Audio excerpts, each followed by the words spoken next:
to respond to an actual environmental disaster. Donald Trump, by contrast, visited the town today, and he bought a lot of McDonald's for cleanup crews and for firemen. He handed out bottled water, including Trump water. Trump also thanked John Rourke of the Blue Line Moving Company for bringing water to people who live there. Watch. And I want to thank those of you that helped John Rourke, who's fantastic, Blue Line Moving. Is John here? Hello, John. Good job. Got a lot of trucks coming up with water, right? That's true. You're a fantastic guy. John Rourke with Blue Line Moving joins us right now. John, thanks so much for coming on. What did you see there? I'm embarrassed to say we have not been there, but what was your impression of what's happening in East Palestine? My impression, Tucker, thanks for having me on, is that the folks there are a whole lot more motivated than they were at this time yesterday, and that's a fact.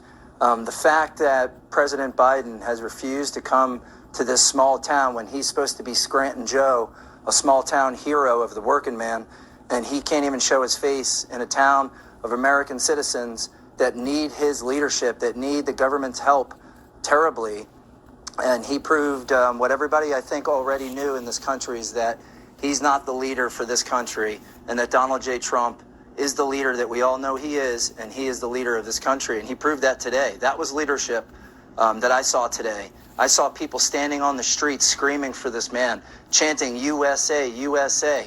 I mean, it just gives me goosebumps. And to have President Trump personally thank me, it almost brought me to tears, man, to be honest.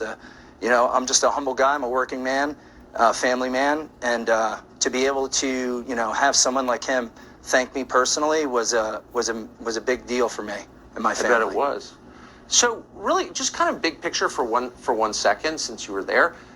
2015, Trump emerges out of nowhere, then he becomes the nominee, and the media starts saying, wait, there are a lot of forgotten people in forgotten towns that built this country, people who were born here and have been completely ignored. Maybe we should pay some attention to these people who were dying younger than the rest of us.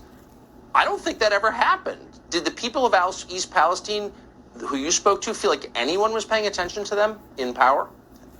Absolutely not. I mean, these people need help.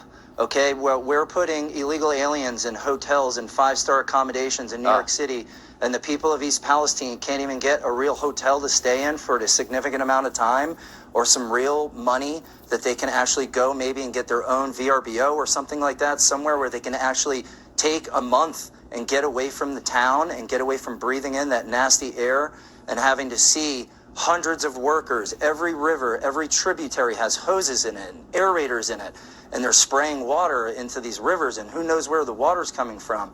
People don't have any idea what the hell is going on in their town right now in East Palestine. They have no idea, and that's because of people like Pete Buttigieg and Joe Biden. They literally have no idea what they're doing, and that's why they're not there, because someone will call them out, and that's what they're afraid of.